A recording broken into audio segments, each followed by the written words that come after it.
O enigma sombrio da carta do diabo. O mistério que a igreja nunca conseguiu explicar. Em 11 de agosto de 1676, enquanto um coral encantava as freiras em um convento em Palma de Montechiaro, Sicília, notaram que Irmã Maria havia desaparecido. Imediatamente, elas se dispersaram pelos corredores e salões do imenso mosteiro em busca dela. Depois de um tempo sem sucesso, decidiram revistar seus aposentos.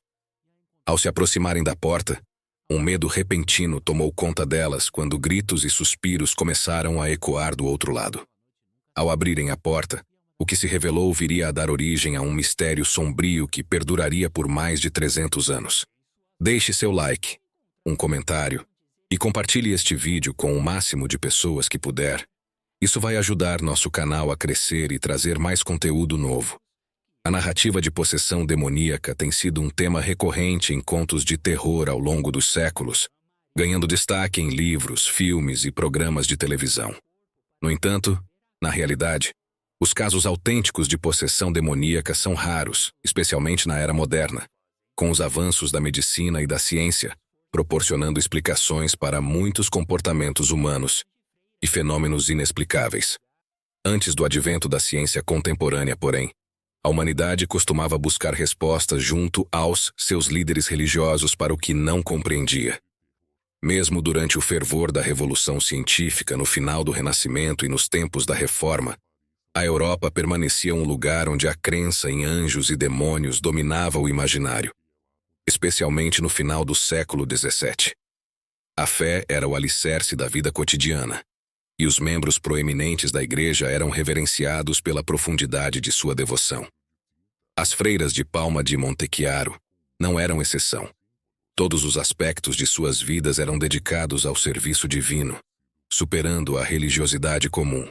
Estando tão próximas do sagrado, seria de se esperar que fossem as últimas a duvidar de sua fé. Por isso, foi ainda mais perturbador quando uma delas começou a agir de forma estranha, como se lutasse contra sua própria crença, até que se tornou vítima de forças que muitos atribuem ao domínio demoníaco, deixando uma mensagem enigmática e codificada em seu corpo. Esta é a narrativa de Irmã Maria Crucifissa da Conceição e a enigmática Carta do Diabo. Irmã Maria nasceu como Isabella Tomasi, filha do príncipe Giulio Tomasi de Lampedusa, na Sicília, e descendente do célebre escritor italiano Giuseppe Tomasi de Lampedusa. Pouco se sabe sobre sua mãe ou sobre os primeiros anos de sua vida antes de ingressar no mosteiro. Ela entrou no convento aos 15 anos, iniciando sua jornada espiritual ao dedicar sua existência a Deus desde muito jovem.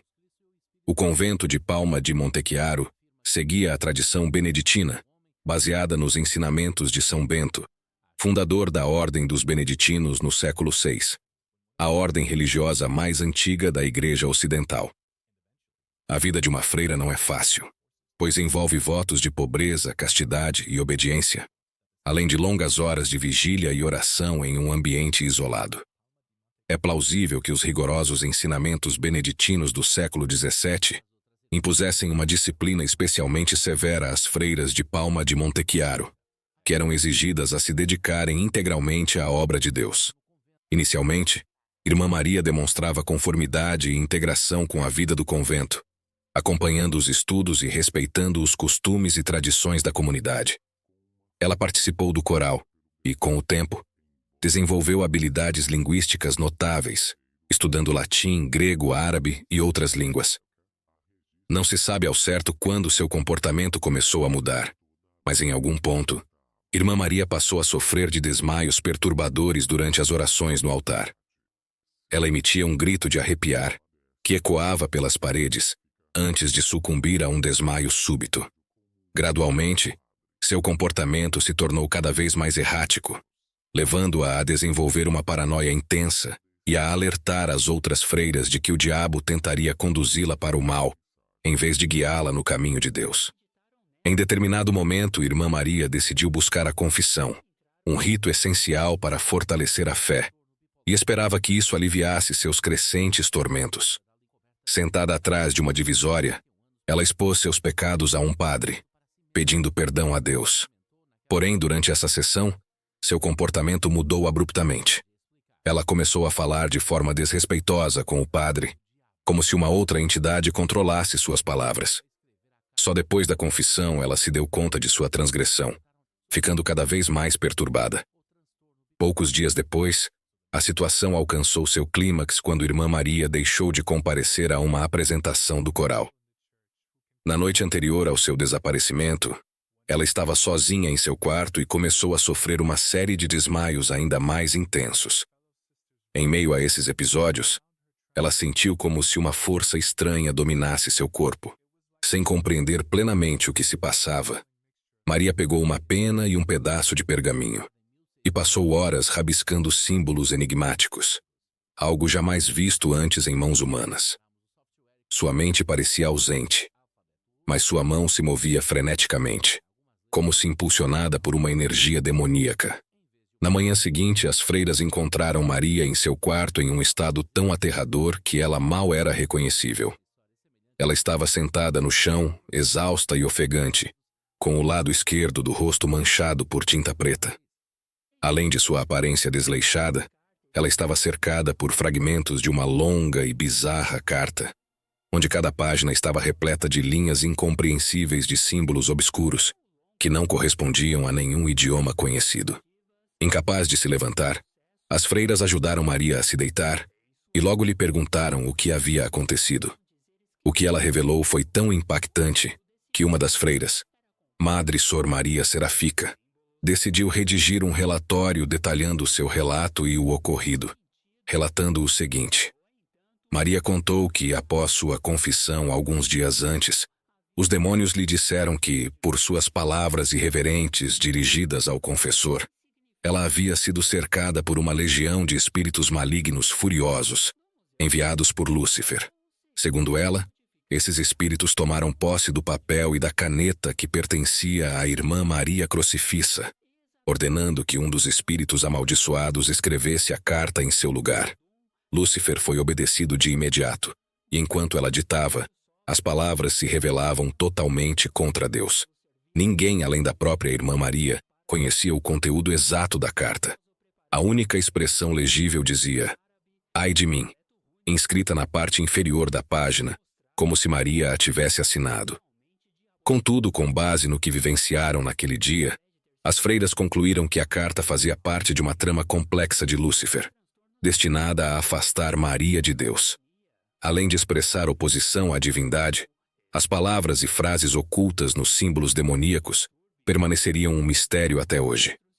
Somente em 2017, um grupo de pesquisadores do Centro de Ciências Ludum, na Sicília, conseguiu decifrar a maior parte das páginas. Curiosamente, eles encontraram um algoritmo na Dark Web que, aliado a um software de descriptografia de nível militar, auxiliou na tradução. Os símbolos revelaram ser uma combinação embaralhada de árabe, grego, alfabeto rúnico e latim, línguas que Maria havia estudado durante sua formação. Apesar de 30% da carta ainda permanecer indecifrável, as frases que puderam ser traduzidas eram de fato demoníacas. O texto exalava um tom cínico e irreverente em toda a sua extensão. Em uma linha dizia: Deus pensa que pode libertar os mortais. Este sistema não funciona para ninguém. A carta continuava descrevendo Deus, Jesus e o Espírito Santo como meros pesos mortos, criações humanas, afirmando: Deus não existe, a Trindade é falsa, só sou eu.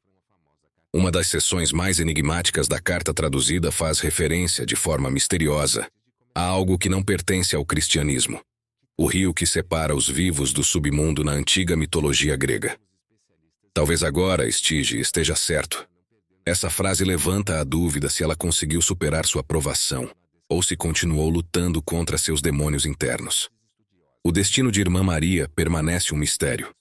O manuscrito afirmava que Deus e Jesus eram meras invenções humanas, que a religião não passava de uma prisão para as almas, e fazia referências obscuras à mitologia grega, especialmente ao rio Estige, conhecido como a fronteira entre a vida e a morte. Como uma simples freira do século XVII, enclausurada em um convento, poderia ter criado algo tão complexo e sofisticado? Especialistas tentaram explicar o mistério de várias formas. Alguns acreditam que Irmã Maria sofria de esquizofrenia, uma condição capaz de provocar alucinações e delírios, levando-a a escrever em um idioma que nunca aprendeu. Outros defendem que ela pode ter entrado em um estado de transe profundo, onde seu subconsciente acessou símbolos e conhecimentos que estavam além de sua compreensão consciente. Mas há quem veja nessa carta um sinal inegável do sobrenatural.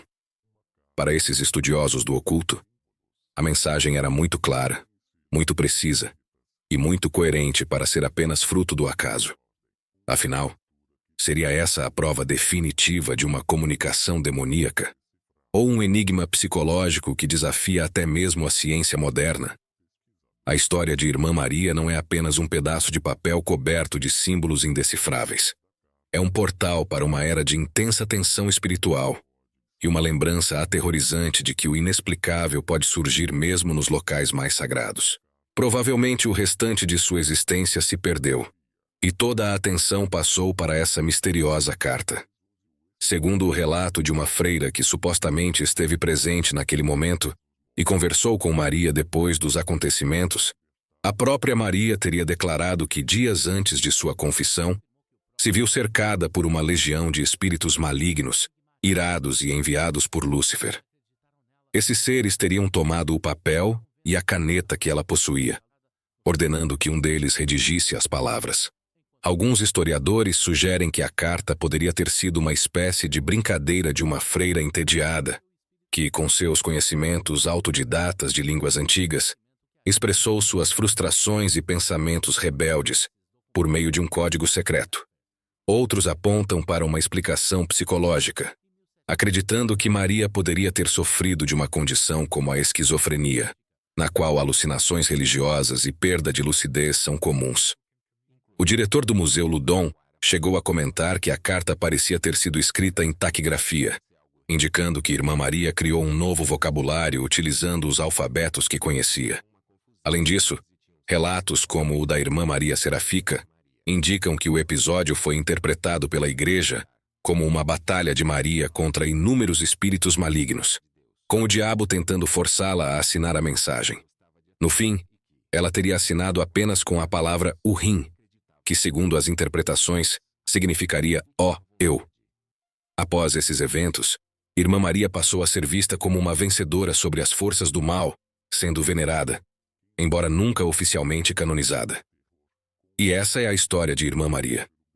O que vocês acham? Será que ela realmente esteve sob a influência de forças demoníacas? Estava apenas pregando uma peça na igreja? Ou sofria de alguma perturbação mental? Deixe sua opinião nos comentários e não deixe de se inscrever no canal NewsWeb Doc, deixar o seu joinha e compartilhar o vídeo. Contamos com seu apoio para chegarmos logo aos 50 mil inscritos. Até a próxima!